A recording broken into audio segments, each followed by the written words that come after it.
Selamat datang di channel Syiar Kalam FM.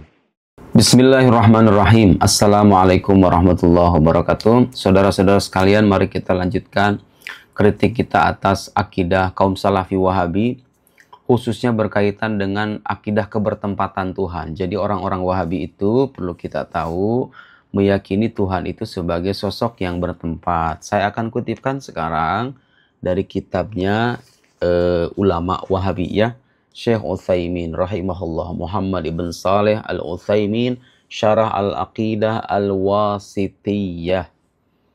Syarah Aqidah al-Wasithiyah cetakan Muassas Ar-Risalah halaman 331. Problem kalangan Salafi Wahabi ini seringkali melampirkan akidah yang keliru tapi mengatasnamakan salafus soleh. Jadi menisbatkan akidah yang bermasalah ini kepada kesepakatan generasi salafus soleh. Padahal ternyata tidak ya. Saya sudah memaparkan banyak video untuk membuktikan bahwa para ulama mengingkari akidah kebertempatan Tuhan itu. Nah, Syekh Utsaimin dalam bukunya Syarah al-Aqidah al-Wasithiyah halaman 331, dengarkan ini baik-baik. Saya tidak mengada-ngada bahwa inilah akidah orang-orang Wahabi. Allah itu bertempat dengan zatnya di langit katanya.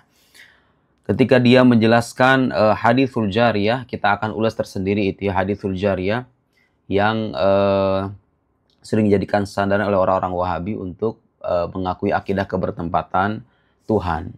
Padahal hadis itu bisa ditakwil dan takwilannya banyak dari kalangan para ulama. Thalithan, poin yang ketiga, wa amma dalalatul ijma' faqad ajma' as-salaf ala anna Allah Ta'ala bidzatihi fis sama'.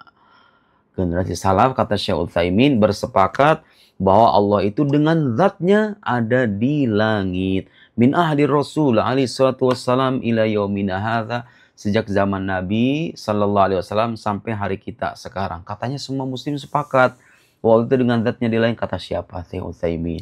Imam Ghazali mengingkari kebertempatan Allah. Imam Ar-Razi, Imam Baihaqi, Imam Nawawi. Banyak sekali a'immah, ulama-ulama besar yang mengingkari kebertempatan, akidah kebertempatan itu. Saya sudah buktikan juga di salah satu video bahwa ayat-ayat dan hadis-hadis yang selama dijadikan standar orang-orang Wahabi itu ada takwilannya, termasuk dari riwayat-riwayat salafus soleh. Jadi salafus soleh juga bertakwil. Kita sudah buktikan beberapa riwayatnya. Jadi ini klaim sepihak ya, mengatakan Allah, generasi salafus soleh bersepakat Allah dengan zatnya bertempat di langit.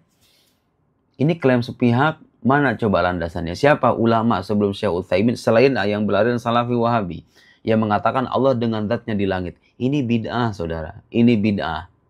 Jadi yang bid'ah sungguhan itu yang begini nih, mengada-ngada dalam agama lalu mengatasnamakan ini kesepakatan salafus saleh. Ulama justru banyak yang menolak akidah semacam ini.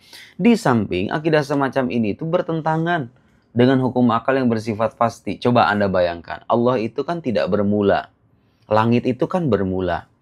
Kok bisa Anda mengatakan sosok yang tidak bermula bertempat pada sosok yang pada sesuatu yang memiliki permulaan gitu loh.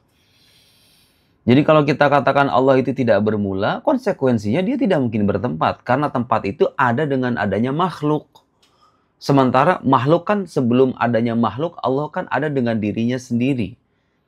Dia tidak memiliki permulaan. Kalau Anda mengatakan Tuhan dengan zatnya di langit, seperti kata Syekh Utsaimin, berarti ada perubahan dong dalam diri Tuhan ketika itu. Tadinya dia nggak bertempat, kemudian bertempat. Kan katanya Tuhan tidak bermula. Kok bisa Anda mengatakan Tuhan bertempat pada sesuatu yang memiliki permulaan? Di samping juga kalau kita katakan Tuhan dengan zatnya bertempat, berarti kalau begitu Tuhan jisim dong. Tuhan berupa sesuatu yang memiliki ketersusunan. Karena kata Imam Ghazali, tidaklah bertempat dalam sebuah jisim kecuali jisim itu sendiri. Jadi yang bertempat di atas langit itu pastilah sebuah jisim. Konsekuensinya begitu. Nah orang Salafi Wahabi itu seringkali, oh enggak, kita enggak menyebut Allah sebagai jisim. Tapi konsekuensi dari keyakinan Anda tuh begitu. Itu konsekuensi dari keyakinan Anda. Nah tugas Anda adalah memutus konsekuensi itu. Benar enggak kalau bisa dikatakan Tuhan bertempat itu tidak berkonsekuensi pada kejisiman. Jadi kaidah-kaidah rasional menolak akidah semacam itu, teks-teks yang dijadikan sandaran juga teks yang bersifat dhonni. Dhonni itu artinya masih multitafsir. masih bisa dimaknai secara berbeda gitu ya. Nah, masalahnya kaum Salafi Wahabi ini adalah golongan yang memahami Quran dan Sunnah itu secara tekstualis, secara harfiah. Kalau dikatakan ada kata yad, artinya tangan. Allah punya tangan, tidak seperti tangan kita. Yanzilu Rabbuna, Allah turun. Turun dalam arti yang hakiki, tapi tidak seperti turunnya kita. Ini akidah semacam ini nggak ada, nggak dikenal dalam salafus soleh. Ini hanya klaim sepihak saja ya. Jadi akidah yang menyebutkan Tuhan dengan zatnya ada di langit, itu adalah bid'ah yang tidak dikenal dalam ajaran salafus soleh. Di halaman 317, saudara-saudara sekalian, saya sudah membuat video penjelasan ulama mengartikan kata istawa. Ar-Rahman al-Arsy istawa. Di sana ada makna, di antara mana istawa adalah istaula, yaitu menguasai. Silahkan Anda rujuk kembali video-video itu. Syekh Utsaimin dan orang-orang Wahabi secara umum mengenai istawa itu dalam arti istaqarra, menetap. Di Tuhan itu menetap. Lihat nih. Fa'in sa'alta ma ma'nal istiwa indahum. Indahum maksudnya menurut Ahlussunnah wal Jamaah versi mereka. Wa Ahlussunnah wal Jamaah yu'minun bi anna Allah Ta'ala mustawin ala arsy istiwaan yaliqu bi jalalihi wa la yumathilu istiwa'al makhluqin. Jadi kata Syekh Utsaimin, Ahlussunnah itu beriman bahwa Allah itu istawa ala arsy istiwaan dengan istiwa yang layak dengan keagungannya dan tidak serupa dengan istiwanya makhluk. Fa'in sa'ata, kalau engkau bertanya, ma ma'na istiwa ini? Apa makna istiwa menurut mereka? Fa ma'nahu al-ulu wal istiqrar. Menetap, tinggi dan menetap. Kalau menetap di atas langit. Ini akidah warisan Ibnu Taimiyah yang sudah kita bantah di video sebelumnya, diwarisi sekarang sama orang Salafi Wahabi, padahal itu bukan ajaran salafus soleh, itu adalah bid'ah. Saudara-saudara sekalian, saya tidak akan mengulas secara panjang lebar bantahan untuk pandangan semacam ini karena sudah diulas di video sebelumnya. Saya ingin melampirkan satu referensi yang sangat bagus sekali. Silahkan Anda baca ya, terutama yang bisa bahasa Arab. Buku berjudul Ta'wil al-Akhbar al-Mutasyabihah. Kitab Mushkil al-Hadis awit Ta'wil al-Akhbar al-Mutasyabihah. Ta'wil al-Akhbar al-Mutasyabihah, silahkan dilihat di internet. Karangan Ibnu Furaq. Ibnu Furaq ini adalah salah seorang ulama besar dalam mazhab Ahlus Sunnah wal Jamaah. Ibnu Furaq. Murid dari murid Imam Asy'ari. Ibnu Furaq wafat sekitar 406 Hijriah. Jadi ini ulama abad keempat. Dia masih mengikuti ajaran salafus soleh ya. Ibnu Furaq di buku ini mentakwil banyak hadis yang makna zohirnya seolah-olah menunjukkan adanya penyerupaan antara Tuhan dengan makhluk, dan itu ada takwilannya. Saya akan bacakan di halaman 231 ya. Ya, ini adalah salah satu ayat yang sering dijadikan oleh orang Salafi Wahabi sebagai sandaran untuk mengatakan Tuhan itu ada di langit. Aamintum man fis sama, apakah kalian merasa aman dari sosok yang menguasai langit? Kita kan mengartikannya begitu, kalau mereka man fis sama itu artinya sosok yang berada di langit. Kata Ibnu Furaq, bukan kata saya nih. Wa alam annahu laysa yunkar qawlu man qala innallaha fis sama li ajli anna lafdhal kitab qad warada bihi wa huwa qawluhu amintum fis sama. Wa ma'na dzalik, dan makna amintum man fis sama. Jadi kalau Anda menemukan Asy'ariyah menyebutkan Allah fauqas sama, itu maksudnya bukan berarti kebertempatan atau keberarahan. Tapi maknanya dengarkan ini. Wa ma'na dzalik annahu fauqas sama. Jadi fis sama itu maksudnya fauqas sama, di atas langit. Tapi apakah di atas dalam arti arah? Bukan. Karena Allah bukan jisim. Kita sudah katakan sebelumnya bahwa keberarahan itu adalah konsekuensi dari kejisiman atau sifat jisim, keberarahan itu. Allah kan bukan jisim, bukan sesuatu yang tersusun, bukan benda, bukan makhluk. Maka dia nggak mungkin berarah. Anau fauqas sama la bima'na fauqiyat at-tamakkun fil makan, bukan dalam arti atas dalam arti kebertempatan di sebuah tempat. Nih kata Ibnu Furaq.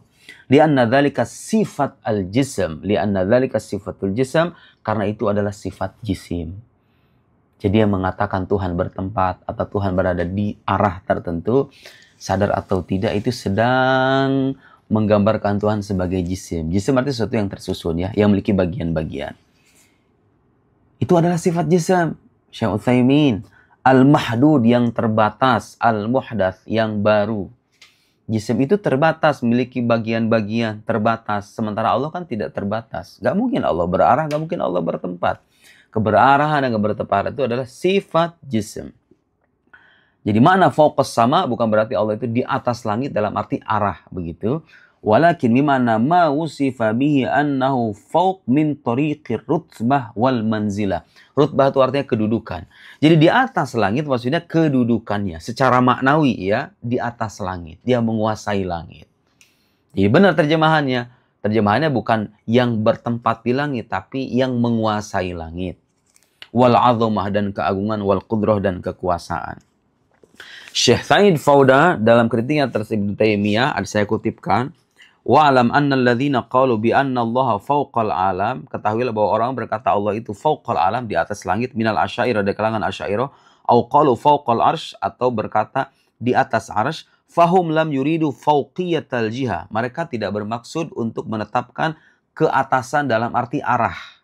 Listilzam hadha tahayyuz alladhi yanfi listilzami hadha at-tahayyuz, karena ini berkonsekuensi pada kebertempatan. Kalau keberarahan di atas itu bukan berarti arah, karena keberarahan itu adalah konsekuensinya adalah kebertempatan. Alladhi yanfihi haula aslan, yang dinafikan oleh mereka. Jadi kelompok Ahlus Sunnah wal Jamaah itu menafikan kebertempatan Tuhan. Bal arada haula fauqiyat ar-rutbah wal makana, atas dalam arti kedudukan secara maknawi. Jadi fis sama itu bukan berarti bertempat di langit, Syekh Utsaimin, orang-orang Salafi Wahabi, tapi maksudnya adalah kedudukan secara maknawi. Allah itu menguasai langit. Dia yang menguasai langit, bukan bertempat di langit.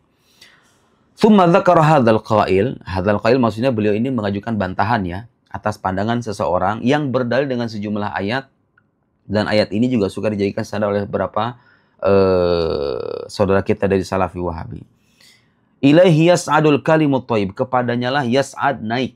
Yas'ad itu artinya naik, al kalimut thayyib wal amalus shalih wa rifa. Kalimut thayyib arti kalimat thayyibah. Kalimat thayyibah itu ya ucapan kita la ilaha illallah la haula wala quwata illa billah subhanallah walhamdulillah. Kepadanya lah naik kalimat yang baik itu, wal amalus shalih yarfa'u, dan amal soleh itu diangkat olehnya. Wa qalu jalla dzikruhu barrafa'ahu Allahu ilaih. Juga ayat, nah ini ayat berkaitan dengan Nabi Isa alaihissalam, dikatakan dalam Al-Quran Allah itu mengangkatnya, ilaihi, kepadanya. Mungkin orang wahid mengira bahwa Nabi Isa itu diangkat ke sisi Allah gitu ya, ke sebuah tempat. Wa hadza minhu ghalat, tapi itu keliru kata Ibnu Furaq. Min qibal anna su'ud al-kalim at-thayyib ilaihi laisa ala mana su'ud min suflin ila uluwin. Naiknya kalimat thayyibah, naiknya ungkapan-ungkapan yang baik dari kita itu bukan berarti naik seperti halnya berperpindahan dari bawah ke atas, kata Ibnu Furaq. Bitanakul, dengan perpindahan. Jadi kita mengucapkan la ilaha illallah Muhammadur Rasulullah la haula wala quwwata illa billah, naik gitu ke langit gitu. Bukan itu. Listihala dzalika 'alal kalam, karena bagi kalam, bagi ungkapan itu mustahil terjadi. Likaunhi aradan la yabqa, karena kalam itu merupakan aksiden yang tidak bertahan, yang tidak tetap. Sekarang saya ngomong begini, langsung hilang dengan omongan kan? Nggak mungkin dalam arti naik, dalam arti naik ke langit begitu, dalam arti yang sesungguhnya. Wa kadzalikal amal as-shalih, begitu dengan amal saleh. Wa inna ma'na su'ud al-kalim, terus maknanya apa? Kalimat thayyibah naik itu, su'ud al-kalim at-thayyib ilaihi qabuluhu wa wuquhu, diterima oleh Allah maksudnya. Jadi ungkapan-ungkapan baik kita itu naik dalam arti diterima oleh Allah. Wa wuquhu indahu mauqi al-jaza wa thawab, diterima, diberikan balasan dan ganjaran oleh Allah. Bukan dalam arti naik karena Allah bertempat di langit terus dia kemudian naik ke langit begitu. Bukan.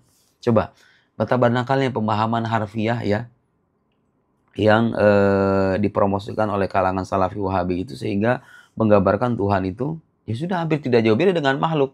Meskipun di akhir mereka katakan Allah itu tidak diserupai oleh makhluk. Tapi keyakinan-keyakinan ada yang mengatakan Allah punya tangan tidak seperti tangan kita. Allah dengan zatnya berada di langit. Kemudian Allah itu dikatakan punya mata, Allah itu turun, Allah itu berpindah dan seterusnya. Konsekuensinya itu dari keyakinan semacam ini, ya Allah itu kalau begitu jisim dong. Apa bedanya dengan makhluk kalau begitu? Jadi itu hanya pelarian saja ya, mengatakan dia punya tangan tidak seperti tangan kita, tapi kan sama-sama punya tangan. Itu pelarian-pelarian semacam itu, huruf ya, itu pelarian-pelarian yang ingin menghindari tajsim, padahal mereka terjatuh ke dalam tajsim tanpa mereka sadari. Nah sekarang barrafa'ahu Allahu ilaihi, Allah itu mengangkat Nabi Isa alaihissalam kepadanya. Maksudnya apa mengangkat? Famanahu annahu rafa'ahu ilal maudi alladhi la yu'bad fihi illallah. Maksudnya Nabi Isa diangkat adalah dia diangkat ke sebuah tempat yang tidak disembah kecuali Allah saja. Bukan berarti Allah ada di tempat itu gitu. Nabi Isa diangkat ke sebuah tempat. Tempatnya di mana? Allahu a'lam. Tapi yang jelas di tempat itu tidak disembah kecuali Allah saja. Itu maksudnya illallah wa la yudhkaru fihi ghairuh, dan tidak diingat selainnya. Jadi itu tempat khusus ya. Di mana tempatnya itu perkara gaib kita nggak tahu. Yang jelas itu dikabarkan oleh Al-Quran. Nabi Isa itu diangkat ke langit. Bagian langit yang mana? Nggak tahu. Bukan berarti Allah ada di langit, terus Nabi Isa diangkat kemudian didudukan di sampingnya. Seperti halnya seorang raja mendudukan ajudannya gitu. Bukan. La ala ma'na annahu irtafa ilai. Bukan dalam arti bahwa Nabi Isa itu diangkat ke sisi Allah. Kama yartafi al-jisam min suflin ila jismin. Sebagaimana terangkatnya sebuah jisim dari bawah ke atas. Bi ayaqru minhu bil masafah wal masaha. Walhasil saudara-saudara sekalian, akidah yang menyebutkan zat Allah bertempat di langit itu bukan akidah salafus saleh. Karena dia bertentangan dengan hukum akal. Tidak didukung oleh nas yang bersifat qat'i. Nas-nas yang mereka jadikan sadar adalah nas yang bersifat dhonni. Nas yang multitafsir, yang masih bisa ditafsirkan dan dimaknai secara berbeda. Dan para ulama sudah menjelaskan takwilan-takwilan atas ayat-ayat yang selama ini suka disalahpahami itu. Di antara karya bagus yang bisa Anda baca untuk menjelaskan hadis-hadis dan ayat-ayat yang sering disalahpahami itu adalah karya Ibnu Furaq, Ta'wil al-Akhbar al-Mutasyabiha. Silakan Anda baca, tentu ada banyak lagi karya-karya yang lain yang mungkin nanti akan kita ulas satu persatu. Mudah-mudahan video ini bermanfaat. Wassalamualaikum warahmatullahi wabarakatuh.